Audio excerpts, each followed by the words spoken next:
I was 23 this summer. Aunt Clara came to stay with us. It was supposed to be temporary, 2 weeks, maybe 3, while she sorted out things after her sudden divorce. I remember Mom pacing the kitchen the night before she arrived, ranting about Clara's taste in men and how she always makes things messier than they need to be. I barely listened.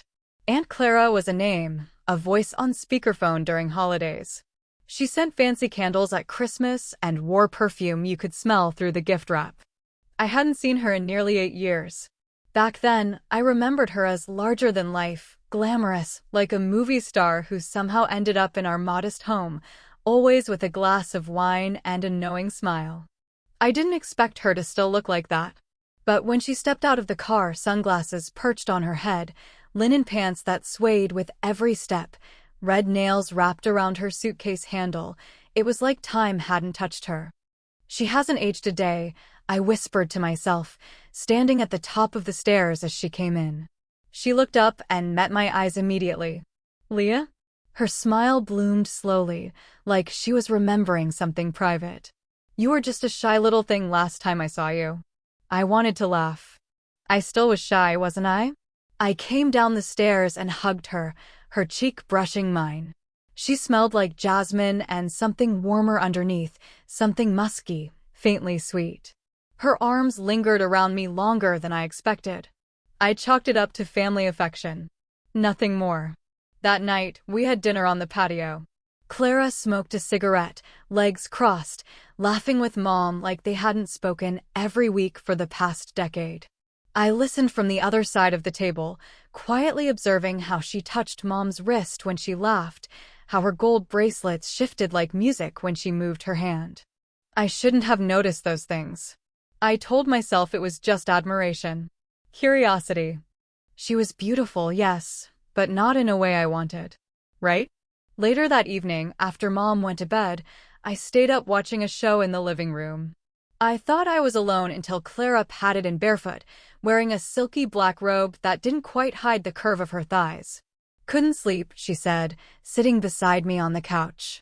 Too close. I laughed nervously. Yeah, me neither. She reached over, gently plucked the remote from my hand, and turned the volume down. Don't watch things like this alone, she said, her voice soft and teasing. It'll get into your dreams. There was a pause. Just long enough to become something else. Then she smiled again and leaned back. Her shoulder brushed mine. I froze but didn't move. Her robe slipped open just a bit, revealing a thin strap beneath. She didn't fix it. We sat like that, still, close, quiet. Eventually, she looked at me. Not at me. Into me. You've grown into yourself, haven't you? She said softly. Beautiful girl. Something in my stomach twisted. My cheeks burned, and I laughed awkwardly. I didn't know what to say. Compliments made me uncomfortable, but coming from her, it felt different. Warmer. Heavier. I should go to bed, I said, standing too quickly. Clara nodded, but didn't move. She tilted her head as I backed toward the hallway, her eyes following me. There was something unreadable in her expression, not quite a smile. Something closer to a secret. Sleep well, Leah. I turned and left without responding, her voice echoing in my ears like a whisper I wasn't supposed to hear. In my room, I stood in front of the mirror and tried to figure out why I felt watched. Not in a scary way. In a way that made my skin hum. I wrapped my arms around myself and tried to breathe. She was just Aunt Clara. And I was just imagining things. Wasn't I? The next morning, I told myself it had been nothing. A moment invented by a lonely imagination, a product of too many nights alone in my head. But as I came down to the kitchen, still in my sleep shirt, hair a mess, Aunt Clara was already there barefoot again, leaning against the counter with a mug in her hand, scrolling through her phone. She looked up. Her eyes scanned me once, slowly, deliberately. Then she smiled. Morning, sweetheart, she said, voice honeyed with sleep. I felt the heat rise in my chest. I was suddenly very aware of how thin my t-shirt was, how exposed my legs were under the hem. I tugged at the fabric without thinking. Morning, I muttered, heading straight for the kettle. Clara moved behind me, close enough that I felt the whisper of her robe brush the back of my thigh. She didn't say anything, just opened a cupboard near my shoulder and reached inside, her arm grazing my back in the process. A harmless accident. If it were anyone else, I'd have thought nothing of it. But it wasn't anyone else. And I didn't move. That was the first time I realized I wasn't just confused. I was reacting. After breakfast, Mom left for errands. Clara and I stayed behind. She said she needed rest, and I didn't feel like pretending to be productive. I curled up on the living room floor with a book, legs tucked underneath me, while she sat in the armchair across from me, pretending to read a magazine. But I could feel her eyes. Every time I turned a page, every time I tucked a piece of hair behind my ear, her gaze followed like heat on the back of my neck. "You always did love to read," she said finally, her voice soft, dreamy. I looked up. "It's kind of how I disappear," I admitted before I could stop myself. Clara tilted her head, lips curving into something warm, almost proud. "There are worse places to hide." She closed the magazine and crossed her legs. The robe shifted again. I tried not to stare at the smooth length of thigh exposed. But I failed. She caught me. I know she did. But she didn't call it out. Instead, she let the silence stretch. Let the weight of it grow thick between us. "You remind me of me," she said, so suddenly it startled me. I looked up again. "How?" She studied me. "You move like someone who thinks too much before she speaks. Who edits herself. You look down when you want to look up." My chest tightened. I didn't know what to say to that. It felt too close to something I hadn't admitted even to myself. She stood, slowly, and walked toward me. I held my breath. She knelt beside me, close enough that I could smell her perfume again, that mix of jasmine and something darker, like rain on hot stone. She reached out, and for a terrifying, thrilling second I thought she was going to touch me. But she didn't. She picked up the book from my lap, glancing at the cover. Her hand brushed my thigh in the process, fingertips featherlight, casual. But it wasn't casual. Not to me. "You like stories about complicated women," she murmured. "Maybe." Her eyes lingered on mine. "Maybe you're one." I swallowed hard. "Maybe." Then she smiled softly. "That's good." She stood again, the book still in her hand, and walked back to the chair like nothing had happened. But something had. Later that night, I replayed it all. The way her fingers grazed me. The way her words found places in me I'd kept locked up. The way her eyes lingered when she didn't think I'd notice. She was looking at me differently now. Not like a niece. And the part one hated, the part that kept me up that night, legs twisted in the sheets, eyes wide in the dark, was that I didn't want her to stop. For the rest of that week, I tried to pretend it wasn't happening. The way she touched me lightly, briefly, deliberately. The way her eyes lingered a fraction too long when I entered a room. The way her voice softened when she said my name. Like a secret no one else was allowed to hear. I told myself she was just affectionate. That I was reading into things. That it was me turning her into something she wasn't. But my body betrayed me. Every time she got close, I tensed. My breath shortened. My skin sparked like it remembered something I hadn't admitted out loud. There was no logic to it. Just sensation. One afternoon, Mom was out again. Clara found me sunbathing in the backyard, sprawled across the old lounge chair in a tank top and cotton shorts.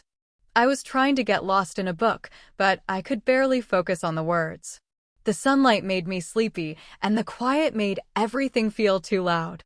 I heard the back door slide open. "Don't mind me," she said. "Just coming out to join you." I looked up. She wore a white swimsuit that dipped low in the front and lower in the back. A sheer kimono flowed around her legs like wind. She carried a glass of wine, even though it was barely 2 in the afternoon. My mouth went dry.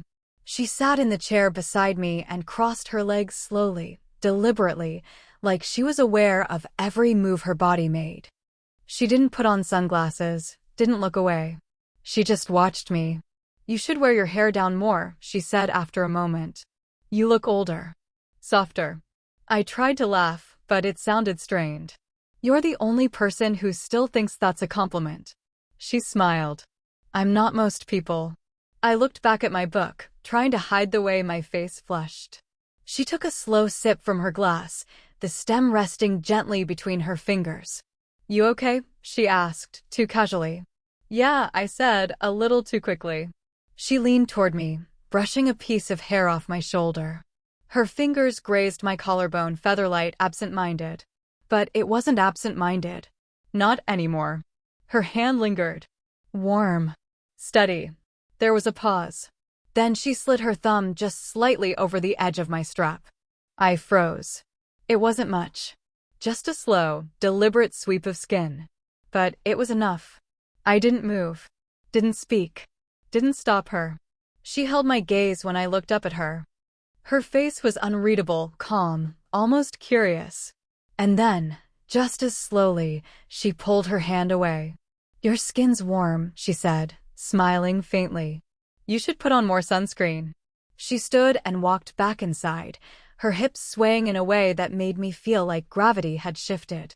I lay there for what felt like an hour, the sun no longer warm, the book unreadable in my lap. That night, I stood in the shower and ran my fingers over the same spot she touched. My collarbone. My shoulder. The edge of the strap. And I hated that I remembered the exact pressure of her thumb. I hated that my stomach fluttered. That my breath caught. That I didn't feel afraid. I felt lit up. I kept telling myself it was nothing. That she was just tactile, sensual, dramatic. That maybe she didn't even realize what she was doing. But I wasn't stupid. I knew when something wasn't innocent. And I knew that if she touched me again, I wouldn't pull away. Because no matter how wrong it was, part of me wanted her to. It was a stormy evening, the first time she truly crossed a line. The power had gone out just after dinner, one of those heavy, sudden summer storms that turned the sky dark in an instant. Mom lit candles and disappeared into the bedroom with a headache, leaving me and Clara in the living room, surrounded by flickering shadows. She poured us both a glass of red wine, even though I hadn't asked. Even though I wasn't really drinking. She sat next to me on the couch, closer than usual. Her thigh pressed lightly against mine. I told myself not to notice. It's so quiet, she said, her voice low, like a secret meant only for me. Feels like the world just paused. I nodded. I kind of like it. She turned her face toward me. Her eyes seemed darker in the candlelight, deeper. Of course you do, she said. You've always been good with silence. Most people run from it. I don't know if that's true. It is, she whispered, her voice barely above the rain. You listen. You feel things, deeper than you let on. I didn't know how to respond to that. I took a sip of wine I didn't really want and stared straight ahead. Then she reached out and tucked a loose strand of hair behind my ear. It was such a small gesture, but it wasn't. Her hand lingered. The back of her fingers grazed my jawline, slowly, like she was painting me from memory. I felt my chest tighten. You're beautiful, she said softly. You don't even know it, do you? I swallowed. My voice didn't work. My body screamed for me to move, to shift away, to do something that would reestablish the line I knew was fading fast. But I didn't. Instead, I sat there, still, quiet, aware of every inch of her that was touching me. She leaned closer. Her lips were only a breath away from my ear when she whispered, "Do I make you nervous, Leah?" Yes. God, yes. But I didn't say that. I turned to look at her, and that was a mistake. Her face was so close. Her mouth just slightly parted. Her hand still rested near my neck, her thumb now tracing lightly along my collarbone like it belonged there. You don't have to be afraid of how you feel, she said. Not with me. And still I didn't move. I wanted to. I needed to. But all I could do was sit there and absorb the heat radiating from her skin, the weight of her eyes on mine, the unbearable thrum of something I didn't have a name for but couldn't deny anymore. She leaned in. I thought she was going to kiss me. I think. I wanted her to. But at the very last second, she paused, hovering near my mouth, just close enough to make my lips tremble. Then she smiled, slow and deliberate, and pulled back. I should get to bed, she said, her voice suddenly lighter. Long day. She stood, smoothed her robe over her hips, and walked out of the room like she hadn't just set my entire world on fire. I sat there for a long time, the wine untouched, the candles flickering, the rain softening outside. I pressed my fingers to my lips, almost ashamed of how badly I wanted to feel hers there. I told myself nothing had happened. But my body, it already knew better. And worst of all, I knew this wasn't the end of it. She was testing me. And I had just failed. It was almost midnight when I heard the knock on my door. Soft. 2 taps. I froze in bed, barely breathing. The hallway was dark. Mom had gone to sleep hours ago. I hadn't seen Clara since she left the living room, casually tossing that smile over her shoulder like nothing had happened. But I hadn't forgotten the way her breath had hovered near my mouth, how my whole body had waited, wanted for something more. The knock came again. Quieter this time. I slipped out of bed. Opened the door. She stood barefoot in the hall, wearing a dark silk robe that clung to her in all the places it shouldn't have. Her hair was loose around her shoulders, her eyes tired, but not the kind of tired that wanted sleep. "The storm's back," she said softly. I couldn't sleep. I nodded, though I couldn't hear any rain. "Do you mind if I come in for a bit?" she asked. I should have said no. I should have told her I was tired, that I wanted to be alone. But I stepped aside instead. She walked in slowly, as if she'd already been here before. She sat on the edge of my bed, her hands smoothing over the blanket like she was getting comfortable. I stayed near the door, watching, wanting, dreading. "You always keep your room so clean," she said, half smiling. "It's sweet." I didn't answer. My throat was too tight. She patted the space beside her. "Come." "I don't bite." That was a lie. But I went anyway. I sat beside her, careful not to let our legs touch. But she didn't seem interested in careful anymore. Her hand reached for mine gently, tenderly, and her fingers laced with mine like it was the most natural thing in the world. "You've been thinking about me," she said quietly. "I can feel it." I didn't deny it. Because I had. Every moment. Every breath. Every night since she'd arrived. She leaned closer, her voice warm and slow. "I want you to know, you don't have to be afraid of what you feel. It doesn't have to make sense to anyone but us." My heart thudded so hard I thought it might break through my ribs. Then she let go of my hand and touched my thigh instead. Her palm slid slowly over my bare skin, higher, warmer. Her fingers were soft but sure, her thumb brushing lazy circles that made my stomach twist in ways I couldn't control. "Is this okay?" she whispered. I didn't answer. But I didn't stop her. She moved closer. Her hand traveled higher, under the hem of my sleep shorts. My breath hitched. She didn't rush. Her movements were slow, deliberate, like she was waiting for me to pull away. Like she wanted me to give her an excuse to stop. But I didn't. Because I didn't want her to. Her mouth brushed my neck, just a ghost of a kiss. I closed my eyes. My fingers gripped the blanket beneath me like an anchor. But it wasn't enough to keep me from drifting. Her hand moved further, far enough that I gasped. She paused. But still, I didn't stop her. She looked at me then, really looked. And whatever she saw on my face, it made her mouth soften. "You're so beautiful like this," she whispered. "You don't even know." I turned my face away, not because I didn't want to hear it. Because I did. Too much. She stayed like that for another moment, her hand warm against my skin, her breath near my ear, her presence all-consuming. Then, just as slowly as she came, she withdrew. Stood. Straightened her robe. Ran a hand through her hair. And left the room without saying a word. The silence she left behind was louder than any thunderstorm. I sat there stunned. Changed. She hadn't taken anything I hadn't allowed. But I also knew I'd never be able to undo what I'd just let happen. I lay back down, unable to sleep. My body still buzzed with her touch. My mind raced with guilt and want and something darker, something I didn't have the courage to name. She went too far. And I let her. The next morning, I woke up feeling hollow. I stared at the ceiling for a long time, replaying every second of the night before, the way she touched me, The words she whispered, the silence that followed. It had felt like a dream while it was happening. But the ache in my chest, the heat still lingering under my skin, that was real. I half expected her to be gone when I went downstairs. But she wasn't. She was in the kitchen, casually slicing strawberries, humming to herself like nothing had happened. She wore a floral blouse, her hair swept back, sunglasses perched on top of her head. She looked like someone on vacation, not like someone who had slipped into my bed just hours earlier and left me breathless. She looked up and smiled. "Morning, sweetheart." Sweetheart. As if that word didn't mean something else now. "Morning," I said, trying not to choke on it. She held out a plate. "Hungry?"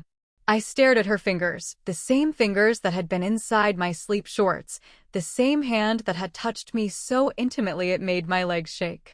My stomach turned, not from disgust, but from something even more dangerous, hope. I took the plate. We sat in the sunlit dining room, the sound of birds outside and knives against plates. It should have felt normal. It didn't.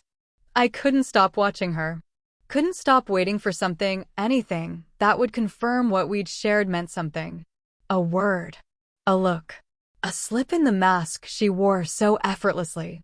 But there was nothing. She chatted about a movie she wanted to see. Told me how she might extend her stay another week if Mom didn't mind. She laughed. She sipped her coffee. And she never once looked at me like she had last night. I finally spoke. "Clara, can we talk?" She raised an eyebrow. "Of course. What's on your mind?" I hesitated. My throat tightened. "About last night." She blinked. Tilted her head slightly. "What about it?" "You came into my room." A pause. "Yes," she said slowly. "I couldn't sleep. We talked." "Talked?"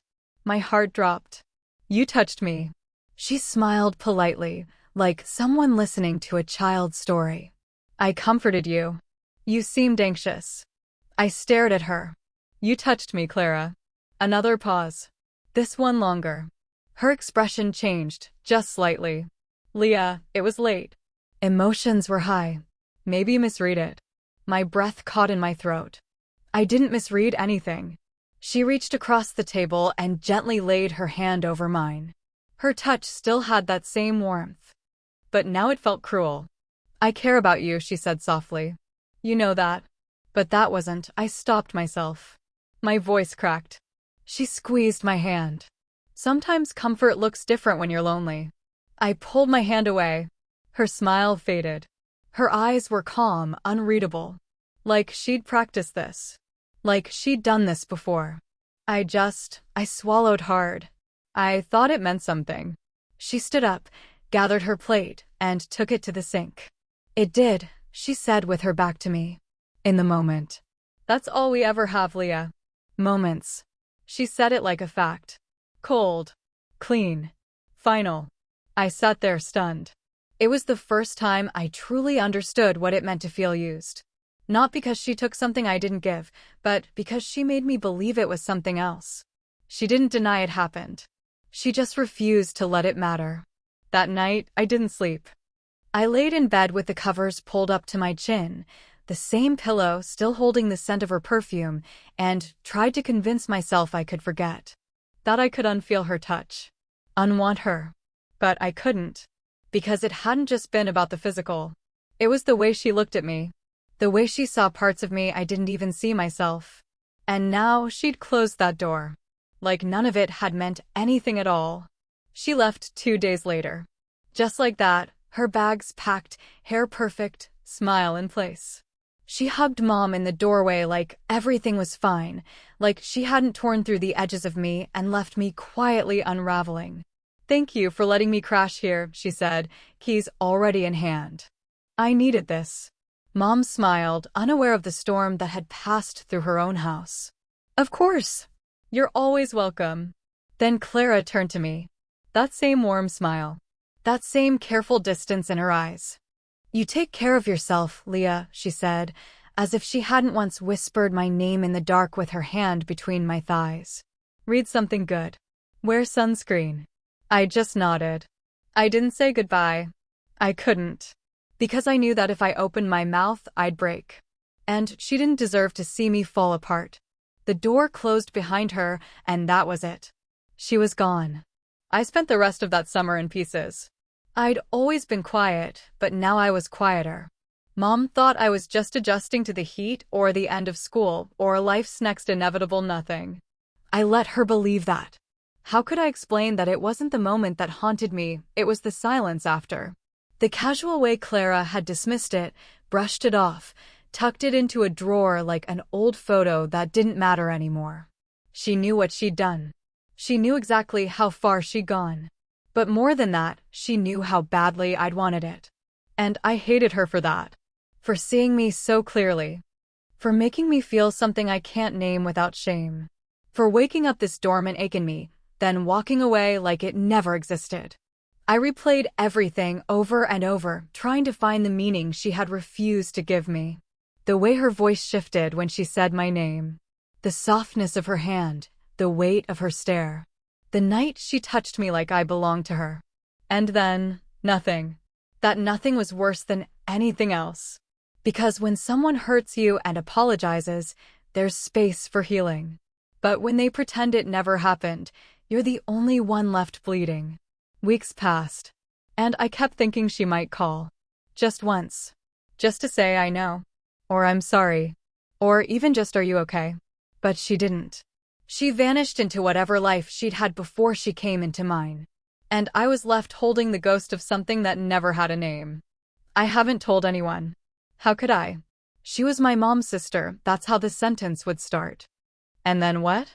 There's no way to finish it without becoming the villain or the victim. And I'm not sure which I am. All I know is this, I'm different now. Not broken. Not ruined. But marked. She touched something in me I didn't even know existed, a need, a hunger, a softness wrapped in confusion. And now I see the world differently. I watch for danger and kindness. I question warmth. I flinch when someone calls me sweetheart. I still hear her voice sometimes in quiet rooms. I still remember the way she said you don't have to be afraid of what you feel. But she was wrong. I am afraid. Not of her. Of myself. Because a part of me still misses her. Still wants her. Still wonders what might have happened if she'd stayed just one more night. But I know better now. Sometimes, the people who say they see you only want to see themselves in your eyes. Sometimes, their hands don't heal. They take. And sometimes, the most dangerous touch is the one you don't pull away from.